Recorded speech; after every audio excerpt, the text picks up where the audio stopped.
Good morning, everybody. I'm a little slower these days, so taking some time to get situated. Good morning. If you're new this morning, my name is TD. I am the pastor with a fractured foot, and still in tension in that reality that Callie described. I feel like, even when it comes to what the Lord's teaching me, a quote that I feel like I really grappled onto in terms of the inconvenience of having an injury, right, is not asking the question, why is this happening to me, but why is this happening for me? And a piece of that is in the discomfort of continuing to sit and preach on a Sunday morning. So if you're new this morning, we just want to say welcome once again. My wife, Callie, and I, we have the privilege of being the lead pastors of this amazing church family that we get to call home and be a part of. And we're just excited you're here this morning. So we're picking up in the middle of a series that we've been in titled Root of All Kinds of Evil. And this has really been a series on stewardship, specifically financial stewardship, that's kind of surrounded upon this, what I would say is one of the most misquoted verses in the Bible, that money is the root of all evil, right? But when we look at the verse reference where that comes from, we see a little bit of a different picture, right? In 1 Timothy chapter 6, verse 10, it reads, "For the love of money is a root of all kinds of evil," right? All kinds of evil come from this root that is a love of money. Maybe not money in and of itself, right? It goes on, the verse says, "Some people eager for money have wandered from the faith and pierced themselves with many griefs." So there's this check in our faith of money and of resources, practical resources that we engage with every day that can lead us down a path that is unhelpful in terms of how we think about this life, how we behave, how we steward our time, right? How we think about the way that we live in this life. And we've been framing it around this big idea, which will be up on the screen for us. And this is the big idea of this message series. Although the love of money is the root of all kinds of evil, this is the good news, right? Under the rule and reign of God, through disciplined grace, the church has an opportunity to fund and perpetuate a world for the best of all people. See, that's the vision. That's the bigger picture. That's the good news here. And although it's like, man, there's this roadblock, there's this danger, there's this path that we could go down when we love, and money can actually elevate itself to be this idol that we follow after, even before God. Sometimes there's this beautiful picture when Jesus is ruling and reigning, right, under his kingdom lordship. Man, there's this vision that he sees where we as the church partner together and see a world where the best of all people. Man, I love that vision. And we've been kind of working within this framework of responsibility for followers of Jesus, of what does it mean to be responsible with our resources, right? So up on the screen, we kind of have this framework that we've been working with, which is possess, bless, and progress. So week 1, we talked about what it means to possess things. Is it bad to possess things? But actually, God calls us to be people that take ownership of what we're responsible for, right? And then this idea of blessing, that we use the things, the practical resources that God gives us to bless people. And then this morning, we're going to be taking a deeper dive on that third one, progress. What does it mean to grow? What does it mean to progress when it comes to acquiring assets to be used for kingdom good, in a sense? So the message this morning, I've titled it this, if you're taking notes, it's this: good stewards see increase. Good stewards see increase. And I also say this, last week I was dumbfounded, and I think it's because I've been sitting down lately, is how I just kind of settling in and sitting and preaching. I almost preached for an hour last week, and I was like, what happened? I went back and I looked, and I was like, that is insane. You know what I mean? I'm never an hour preacher guy, so you got to know, going into this week, I'm like, not again. You know what I'm saying? I get it. The hunger starts bubbling in our bellies, and we're like, yo, we got to go to lunch. I got lunch plans. So FYI, that's not a rhythm. I'm sobered up this week in terms of we got to get through this. Cannot linger for an hour. And nobody told me. Nobody was like, hand up in the air. You know what I'm saying? So, let's be sobered up as a family right now of Pastor, you're going too long. You know what I'm saying? I'm giving room here. Because I was in shock. I timed it. I looked at the live feed and I timed it. And I was like, I almost preached for an hour. That's not okay. So anyway, going into it, that's my mindset, right? So hey, as followers of Jesus, when we think about stewardship, fruitfulness is a piece of this. Jesus is constantly using language that describes fruitfulness as this kind of target for our lives. What does it mean for us to be fruitful human beings? In fact, I love the language of the Bible because oftentimes the main metaphors that are used are these organic living systems. We see this throughout Scripture, right? That Jesus is described as this vine of life, that when we abide in him and we are the branches on this vine, then we find life, we find purpose, right? The fruit of the Spirit is language that's used to describe character oozing out of our lives that represents the life of Jesus, right? But fruit, once again, this organic living system of growing fruit, being fruitful people.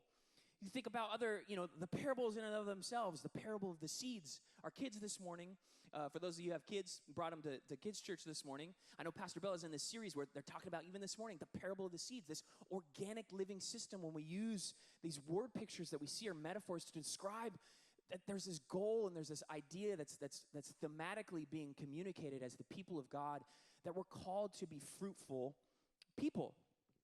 And it's interesting because you can be such an extreme when it comes to conversations about money.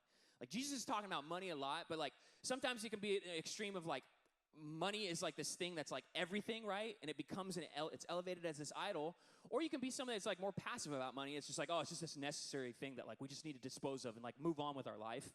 But it's interesting because the sacred and secular divide is being broken down by Jesus. Or we no longer categorize it as something that's this amazing thing, or is this thing that's just getting in the way.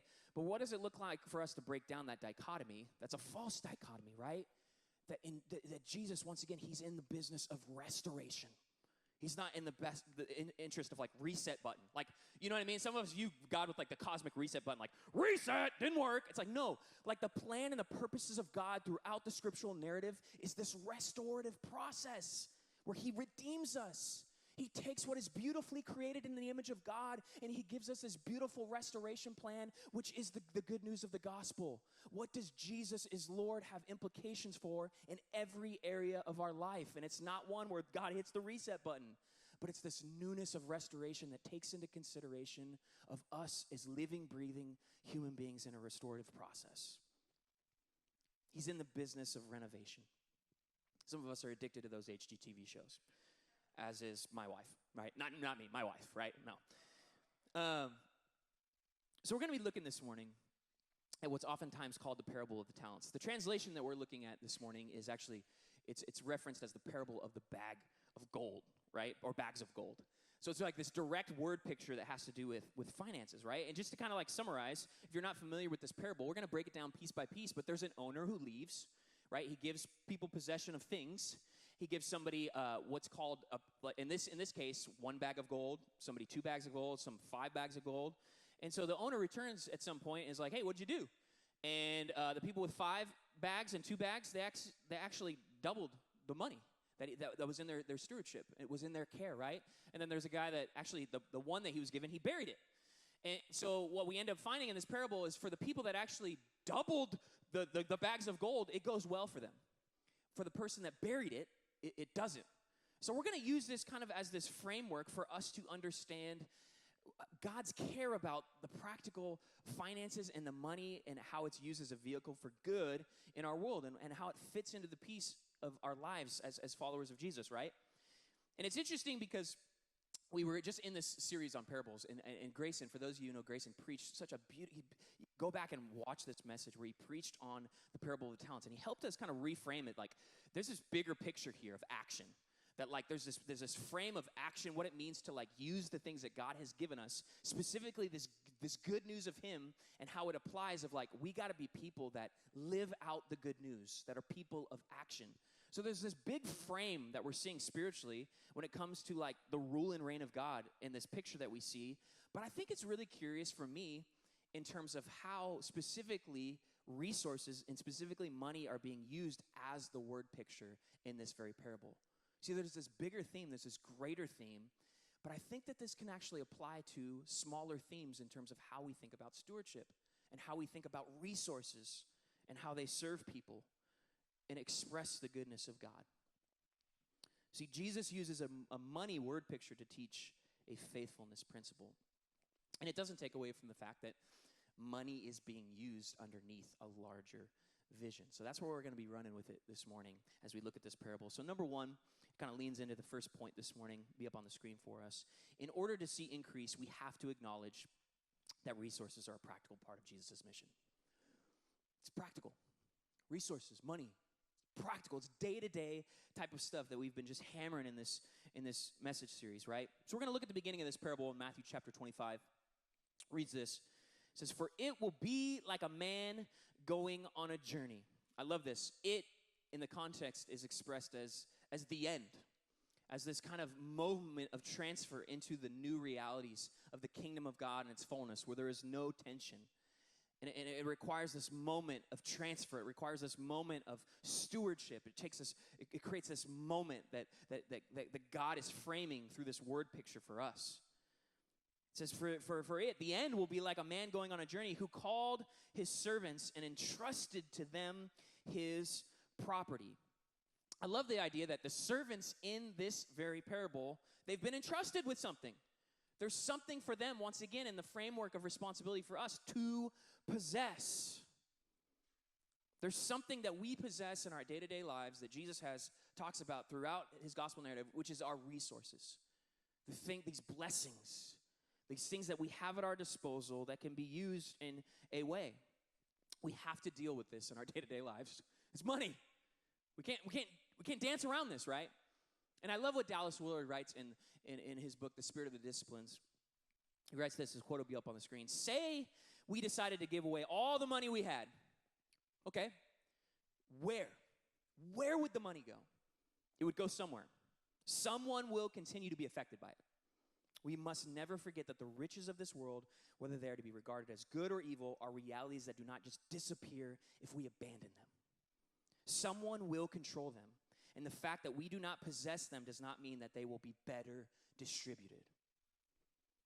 It's really sobering for us to read, because oftentimes we have a different framework of like, well, what is it? Just giving? Is it just? But it's like, what does this mean for us? Is there this bigger picture for us in terms of how we think a progression of God utilizing the resources that we have? We have been entrusted. But let's be honest, like money oftentimes, unless you're like a financial advisor, a planner, or this is like your profession, you're an accountant, like money for the rest of us is like, it can be intimidating. It can be confusing, right? Like money stresses me out. I don't know about you. Like this is a day-to-day for me where it's like, yeah, you got to think about this, got to deal with this reality. I will say like one of the top 10 most confusing moments of my life was purchasing our first house when we moved to Oklahoma. Like that process for me, I was like, how is anybody supposed to plan for this and understand this, right? I remember being like, how do we know what we afford? It's like there's all these dynamic principles at play. Interest rate, cost of insurance, you know what I mean? Down payment, like it's like, how is anybody supposed to know? These are dynamic things. How are we supposed to actually plan and know what to afford? I'm like a dollar-by-dollar budget guy, you know what I mean? Like that's how I plan. So for me, it was like insane because I'm like, this doesn't make sense. My realtor's talking to me, and I'm like, you're asking me questions as I'm trying to filter through this process, and this is so difficult. How am I, just tell me what I'm going to pay so I understand if I can make an offer on the house, and I don't want to get too deep into this, and then, like, all of it, right? So confusing. I was so overwhelmed. Still to this day, I'm like, if we get into this process once again, I'm like, I don't know how we plan. It's almost like you just got to jump in and, like, work around it because there's all these dynamic factors at play. I remember talking to our loan officer, and it's just like some of the words coming out of his mouth, I'm like, you're going to have to slow down and help me here, right? In fact, like, literally when my loan officer was talking, it's like, this is what I heard, like, writing it down, right? Like, okay, he's asking me a question. If you were in a canoe with 4 flat tires paddling down the middle of a cornfield, how many pancakes would it take to cover a doghouse?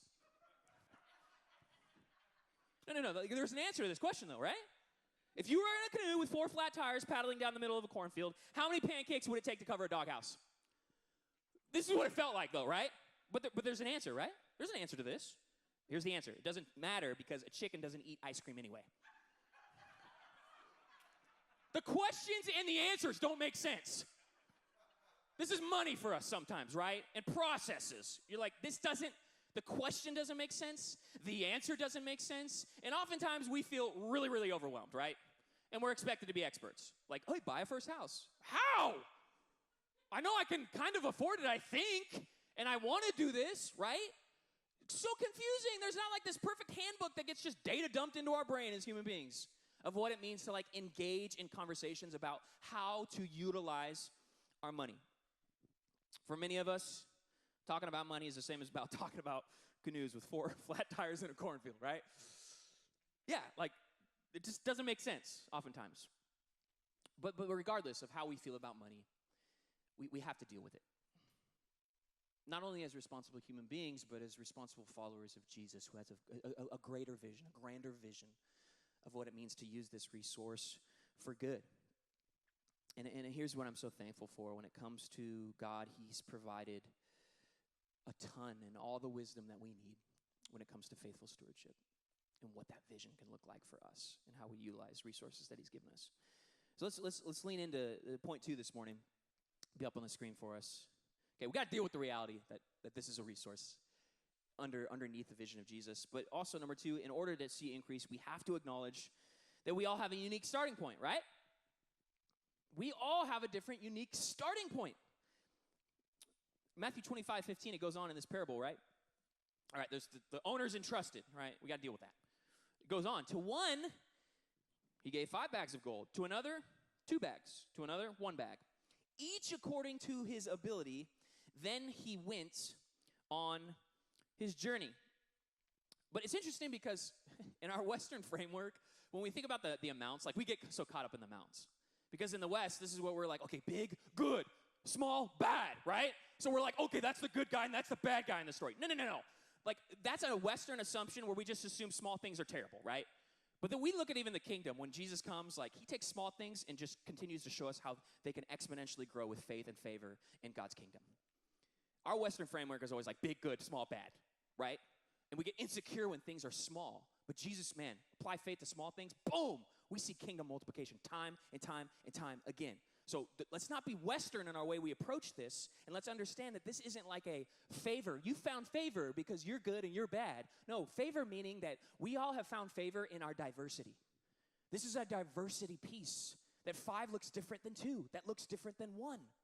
But we all bring something different to the table, right? We all have a unique starting point of stewardship. And we talked about last week that the beautiful thing is he works with what you got. What do you got? He works with it. So we're back to this starting point conversation, but under the framework of what does it mean to move from the starting point, right? So a lot of the material that a framework that we've been thinking about has come from a book. It's really helpful by Joseph Sangl. I was broke, now I'm not. So he tells this story as a financial advisor that I wanted to share with you. It's really interesting in terms of progressing from a place to start. So he tells a story that a family was struggling with their finances and asked Joseph to provide financial coaching. He arrived to help this family of 4. So there's 2 parents, 2 teenagers, right? As they worked through the preparation of a budget, Joe asked the family how much they planned to spend on groceries this month. $150, they responded. And for a family of 4, Joe responded, whoa, $150? We're thinking about this in terms of inflation, everything we're facing as Americans today, right? Joe said, believing they had misunderstood his question. Joe clarified his question. I didn't mean per week or per person this month. I meant how much are you planning to spend for your entire family of 4 people for an entire month? They said $150. We're hoping to reduce it to $100. After hearing this, $150 put into the budget with a warning to the family that they were going to be really skinny if they lived by this budget, right? The family continued to work with Joe to enter the rest of their expenses into the budget, and they came to the goats. Goats? Joe asked. Yes, we belong to an agricultural organization known as 4-H, and we have goats. Every day we drive 45 minutes each way, twice each day to feed the goats, the family responded. Okay, how much for the goats each month? Joe asked. $400, they responded. The number was entered into the budget, and immediately the budget was overspent. After reviewing the total budget, Joe exuberantly shared, you can win with your money, but we're in the negative. How is that possible? They responded. Joe answered, when are you going to feed the goats again? This afternoon, the family responded. Joe continued, that's incredible. Here's what you're going to do. You're going to go drive over to the goats and kill them. Then you're going to eat them. And then you're going to solve your goat outgo problem out of your budget and your grocery problem at the same time. The family stared at him in shock, and they never invited him back, as you can imagine, right? But I think this is really interesting, right? Because we know this would have worked for the planning from their starting place and what they needed to do and how lopsided the reality was of this starting place that they had. And this is what's interesting is we've all had these mistakes for us. We've all had the goats, the quote-unquote goats. You're like, Pastor, you're going Old Testament this morning. Yes, we are, right? Sacrifice, right? It's like, but what does that look like for us? What do we need to maybe sacrifice? That's just the thing, that's just the lopsided thing. The mistake, the planning that's just eating our lunch literally for these people. There's a quote that Dave Ramsey oftentimes uses, which I think is helpful. He talks about acting your wage. Act your wage. Do we act our wage oftentimes as American people in kind of a consumer-oriented culture? Maybe we've made a mistake by having a car payment on a car that we truly can't even afford. If we're honest. Or we've bought too big of a place to live. Or we've purchased a lot of toys that have monthly payments with devastating interest, like a boat or a motorcycle, et cetera, right? Whatever it is, like choose your drug right there, right? With the toys. Too many TV subscriptions. I love there's like commercials and apps out that like catch your subscriptions you don't know you have. Because that's so American, right? It's like, it's like you need an app for the other apps, right? To help you cancel the apps that you're like, I didn't even remember I had that subscription that actually just takes a dent every single month. But the practical question is, what is it in your starting point? Maybe there's a goat that needs to be slaughtered on a practical level. I love the quote, the leadership quote, every system is perfectly designed to get the results it gets. Let me say that again. Every system is perfectly designed to get the results it gets. So when it comes to our budget, a lot of people are like, yeah, I want to be more generous. Yeah, like I want to lead with like this lifestyle where there's margin for me to bless people, like whatever, like the kingdom vision. But like right now, there's a reality of the system and the reality of your starting point. It's getting the results it's designed to get. It requires some sort of a progression from our starting point. Our starting point can move from being just a starting point. But everybody's got a different one. And it requires some digging deep of understanding, okay, like what does it look like to grow in this as a habit and to take that progression in the vision that Jesus has called each and every one of us to when it comes even in our practical resources, right? Let's keep going. Number 3. In order to see increase, we have to acknowledge resources are attached and responsible to good stewardship. Accountability is this word that I've been wrestling with in leadership lately. It's a dirty word.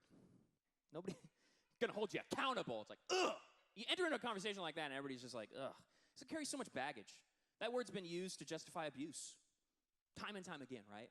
So even as a leadership team, we've been playing with different words that kind of express the same idea of accountability. And I've come to love these two words of attachment and responsibility. As we think about the body of Christ, the family of God, these living, organic metaphors that are used, that we don't want to be detached people.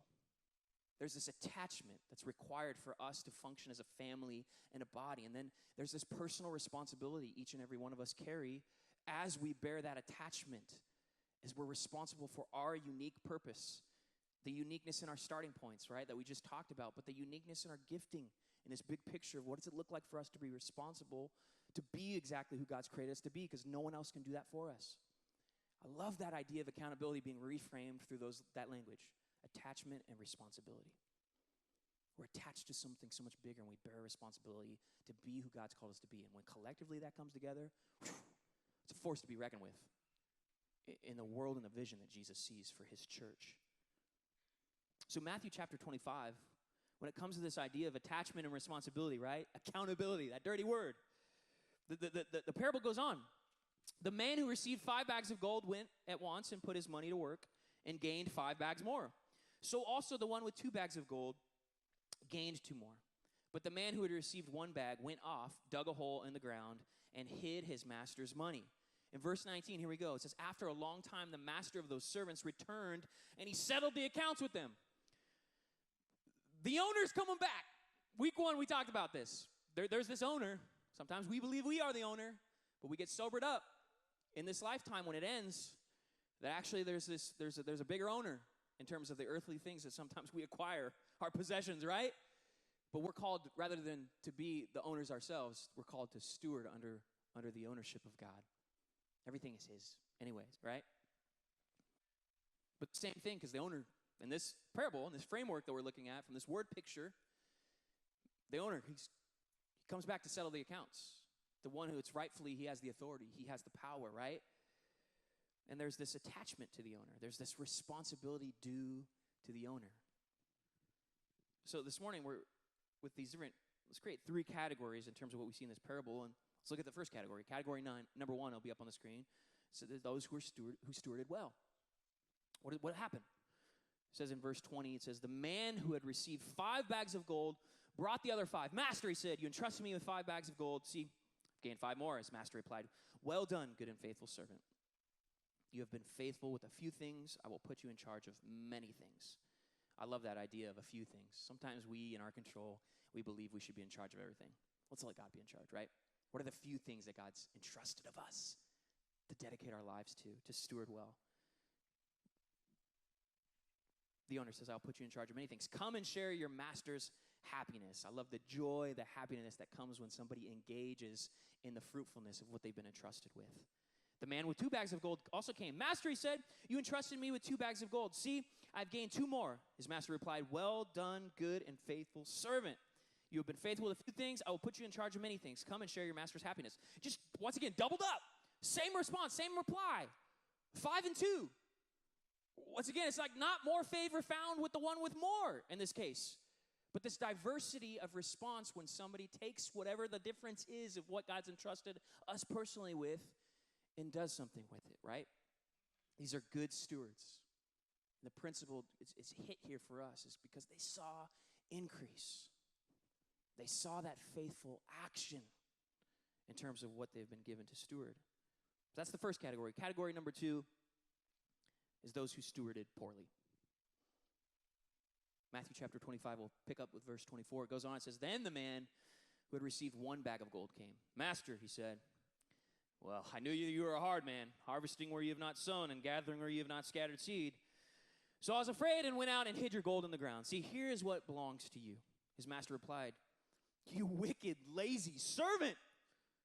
So you knew that I harvest where I have not sown and gather where I have not scattered seed? Well then, you should have put my money on deposit with the bankers so that when I returned, I would have received it back with interest. I'm like, dang, yeah, got some financial chops, Mr. Owner. So take, verse 28, so take the bag of gold from him and give it to the one who has 10 bags. For whoever has will be given more, and they will have an abundance. Whoever does not have, even what they have will be taken from them. Here's the verse that we oftentimes want to delete. Verse 30, and throw that worthless servant outside into the darkness where there will be weeping and gnashing of teeth. Yikes! In the context of poor stewardship of our lives, when we don't live under this vision for a fully alive life, and how this even can apply to the practical resources in which help fund that very vision that Jesus sees. See, fruitfulness, once again, stays as this consistent priority for God and for us to be people that are fruitful. How are we living our lives in such a way where the universal flourishing of God's rule and reign can be experienced on earth as it is in heaven? And how does that vision apply to our practical resources? I love what Dallas Willard says because it's like, these are harsh words, but let's be reminded. I love how Dallas Willard frames this. He says this quote will be up on the screen. The problems posed for human life by wealth and poverty are not just concerns for theology and social or personal ethics. They go to the very foundations of the social order. We talk in clinically detached terms of the economy, but it is economic issues that open the door to the most repressive and bloody regimes of the political right as well as the left. Money as a resource can be used in a way to perpetuate evil. Time and time and time again. And our God of justice has such heart to make things right. A universal flourishing in what he sees in a vision of heaven and how we participate in that new creation today. It's not detached, but it's our responsibility to bear in terms of oftentimes the way that resources can fund a vision that goes contrary to what Jesus sees when it comes to human flourishing. Detached stewardship has grave consequences in how it impacts human beings created in the image of God, just like you and I. It does. So then there's this third category, right? It's like, where is it? I don't see it. It's interesting. The third category, if we were to create one in this parable, is maybe those who are missing from the story in terms of the servants who are missing. See, these are those maybe that don't even relate to the first two servants because they haven't even kept what they were given. It's interesting to look at the stats of oftentimes some of our behaviors as humans in America, right? 70% of people live paycheck to paycheck and are struggling. And if we were to write these people into the story, it would say something like, I know you gave me one bag of gold. I spent it. Then I financed several other things. And I need another loan to repay that too. And that's difficult because this has become so normative for us in our experience of how we relate to money. Once again, in a very American consumeristic way, where we haven't maybe built the disciplines of how do we act our wage, right? But I think if you're even in the second or third category, the beautiful thing is there is hope.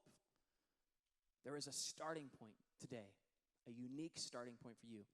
And it can be really, really simple. I referenced this book, I Was Broke, Now I'm Not, earlier. This, for Callie and I, a resource like this, man, this was life-altering in terms of a season where it was like, there's tools and principles where it was like, this is the story of this book right here. Even just picking up a book and realizing that you can start today. You can begin to implement habits where you're like, I'm broke, I'm in the negative, it's worse, I'm that third category, whatever, how bad you want to frame it. There's tools and there's accessibility to move forward, to progress into that vision. But once again, it's sobering up. Callie and I were in a season, I remember we were like, we were living in a church parsonage. It was here at the church. You know, we were swimming in student loan debt. And I'm always the stubborn one, right? It's like, you know what I mean? She's always got these brilliant ideas like that she told me 5 years ago, but I'm slow. It takes me 5 years to finally be like, that was a good idea, right? I was stubborn because we had 2 cars and we were living in a parsonage and we were swimming in student loan debt. So we began to apply some of these principles. One of them, snowballing your debt. What does it mean to live debt-free? So Callie and I, man, we got there. We're no longer debt-free. Like, I don't even finance my iPhone anymore. I'm like, no, if I can't pay cash, I ain't buying that. Still on an iPhone 7. Proud of it because it's fine. Although, when you use Chrome, it does slow down and it's starting to make me mad. But I think that's Verizon. Whatever. Anyway, we were swimming in student loan debt, and we had 2 vehicles. We lived on site at the church, like our day-to-day. And finally, I was like, you know what? I think we're supposed to sell my 2000 Subaru Impreza 2.5 RS. And we're supposed to use that money and put it towards our student loan debt, start snowballing our debt and getting in front of this, right? Like my tooth, like, you know what I mean? Like I was so proud of this vehicle, right? I think I mentioned 2 weeks ago, I recently transferred from the Subaru car club to the Prius car club. You know, it was a tough transition, but I'm there, you know what I mean? 43 miles to the gallon, really proud of it. But here we go. Like I remember just being like, why? But I remember this principle. It's like, we don't need 2 cars in this season. Let's leverage the fact that we live on site and so close to the place that we work, and let's use all that and just put it towards the debt that we have. Snowballing, these tools, and we began to just discipline ourselves on a really practical basis that set us up to a point now where it's like, man, we're more generous than ever. It's amazing. And in terms of, but you gotta, once again, it's like, where is your starting point? And are you investing in maybe some of these tools and these ways that it's like, you can get there. No matter how far you feel like you are, it's like, man, building the habit of generosity, even in steps where you're like, I'm in debt. I think it's beautiful. Would highly recommend this as a resource, as a starting point to start getting your mind wrapped around some of these ideas and a vision that Jesus can even see for us personally. Let's go into the last point this morning, and we'll conclude on this. Number 4, in order to see, I checked the clock because I was like, am I at an hour? Oh, God, please, right? Number 4, in order to see increase, we have to acknowledge we have everything we need to fund God's plan. I was reminded of 1 Corinthians chapter 13, verse 3 this week. It says this: if I give all I possess to the poor and give over my body to hardship that I may boast, but do not have love, I gain nothing. Nothing. There's virtues throughout the scripture, but there's one consistently that Jesus prioritized time and time again. Love. Even in a vision that Jesus sees for a world in which love can be expressed, he just flips it once again for us. Even if you're come under that as a person who progresses, and this vision and gives and gives and gives. You could do all the right things. You could check all the pathway boxes in Jesus' vision, and you could still miss the point. Adventures in missing the point. And I think for us, this is the place where we need to resolve. Even a kind of a series, as we've been talking about, some practicalities of like a framework of responsibility, right? Like, okay, we're going to be people that possess and bless and progress. But even if you're like, I don't even relate to that because my circumstances don't even allow me to, right? If you just feel like you're so far away from that responsibility, we as a church want to come alongside you and find ways where we can be a blessing for you in that season, partner with you, serve you. I love what Dallas Willard says again in Spirit of the Disciplines. He says, be up on the screen, from within this kingdom perspective on human worth and well-being emerges a solution to the major social problems of wealth and poverty.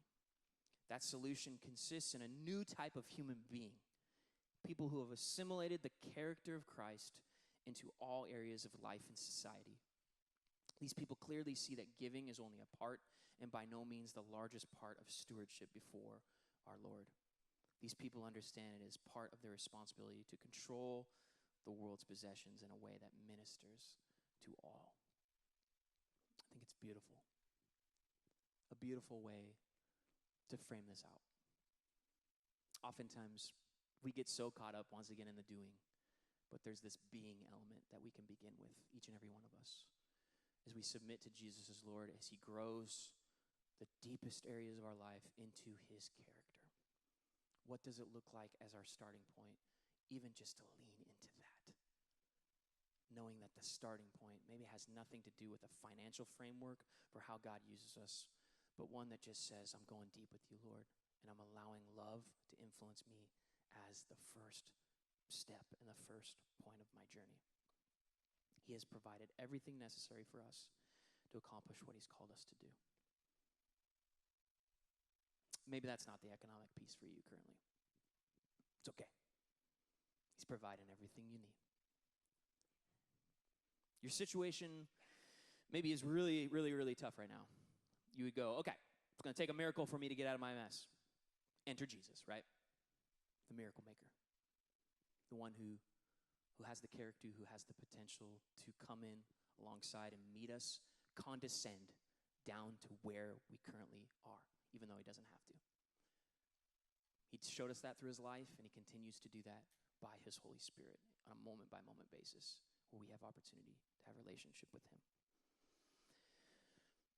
And here's what I'll say, too. A part of the ministry of Media City Church is a part of us also knowing that some of us are also in a season where maybe the first step is just being open to receiving the blessing that is currently in this economy of where we're all at in a different part of the vision that Jesus sees. And when that family comes together, man, we can care for one another in a really practical way. When someone says, I'm struggling, we've oriented our budget in a way, and we've liberated in a way, say, of course, we're going to come alongside and help you. Man. John chapter 13, verses 34 through 35. I love the way that Jesus synthesizes his ministry basically in the new covenant into a couple verses here. He says, a new command. There's a newness to this. New command I give you, love one another. As I have loved you, so you must love one another. By this, everyone will know that you are my disciples if you love one another. Let's not be phonies as a family. Like, family is a great, tokenized word these days, right? What does it look like for us as a church to actually function as a family and to care for one another? Because if we don't do that, to begin with, and that's not authentic, that's not vulnerable, that's not true, we're fooling ourselves. Jesus reminds us this. It starts from within. It starts with us just saying, Jesus, we're going to go deep. We're going to lay our lives down generously and say, we're a family. And we first and foremost, you springboard off of the first step, which is us to know that we care for one another on a practical level. So, what season are you in? And once again, how can we come alongside you in that season? I also want to highlight something I mentioned last week in terms of where our generosity and the habit of generosity can apply to from a global perspective. So currently right now on our giving page, we have an opportunity when it comes to Ukrainian refugee relief. We are a part of a larger denomination and movement of churches called the Foursquare Church, and they have set up for us just because here's what I know, that in an age of misinformation and like entities and nonprofits and all of it, right? Sometimes it's like, yeah, I gave my money and I found out 90% of it didn't actually go to the field or the cause. It went to operation budget. You know, it's like, what? So like, I'm sensitive to this right now, especially in the moment because we're early on. It's like, what can we do as Americans in terms of a global vision of the church, right? Last week, we really centered in on like, we're going to be a church that prays. Like prayer, let's not devalue that. See a lot of people devaluing that. I'm like, show me Jesus' life and how he devalued prayer. Prayer energized everything he did. Extraordinary prayer leads with everything that we do. We will not devalue that. But we are also committed to being a church that not only prays, but chooses to be the answers to people's prayers as well. It matches that. And in fact, I would argue prayer energizes that to actually happen. So this week, we're taking a step forward, and we're partnering with our Foursquare churches. We have Foursquare churches on the ground in Europe right now, including within Ukraine, including in Russia, right, that are actually doing their best in providing resources and housing for refugees in all of the conglomerate of the mess that is existing right now, where there is just simply this people in need, where we as the church have an opportunity to come alongside and serve them.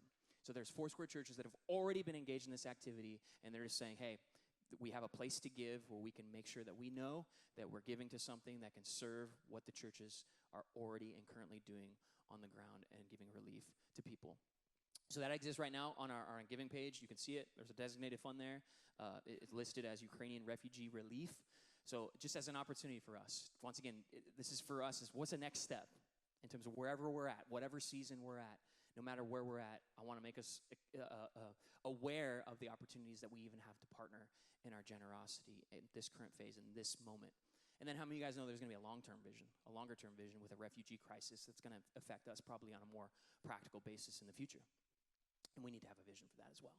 But right now, that's where we're at in this leg of the journey.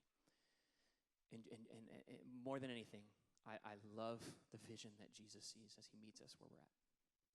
What does it look like for us not to just neglect money, throw it off to the side, or not even to a point where we believe it's everything, but come alongside Jesus' vision of how resources stimulate his rule and reign on earth as it is in heaven. So I want to hit us with the big idea before we close here once again. Although the love of money is the root of all kinds of evil, under the rule and reign of God through disciplined grace, the church has an opportunity to fund and perpetuate a world for the best of all people. We're going to reflect, as we always do, for several minutes and return to Jesus. 2 questions that will be up on the screen. What is the Spirit prompting you with today? And then an action question. What are you going to do about it? What's your I will statement for the week? What's your step of obedience? What's the specific thing that Jesus is asking you to do? When we add those things up and we choose to be an obedient family, man, we're a force to be reckoned with. So let's recenter ourselves in this moment and reflect, give ourselves some space. Just say, okay, Jesus, what are you speaking this morning? You are speaking. Let's acknowledge that. And maybe we're like, I don't know if I hear your voice. Okay, what does it look like to be obedient, even in faith, maybe this morning, to be obedient to the very thing that we think that he's speaking to us? So I'm going to pray, and we're going to spend several minutes just reflecting on those questions, and then we will conclude with some practical next steps. Lord, it's all yours. You've given us a vision, and so no matter where we find ourselves and the differences of each and every of the diverse lives and circumstances that are represented in our church family, Lord, we want to be people that move in a direction of fruitfulness. Maybe we feel like we'll be a person in this lifetime that never even gets to a season that we frame as fruitful. But Lord, I love that in your vocabulary of redemption and restoration, failure isn't even a word in your lexicon. Because oftentimes you're doing something so much deeper than we can measure. So Lord, let us even take the time for this. This is sacred time right now for you to do that work in us and through us. It starts with that. And would we have the courage to be obedient? We're thankful for the vision, a higher vision that you offer, and give us the tools to participate and co-labor with as a church. We're thankful today. In Jesus' name.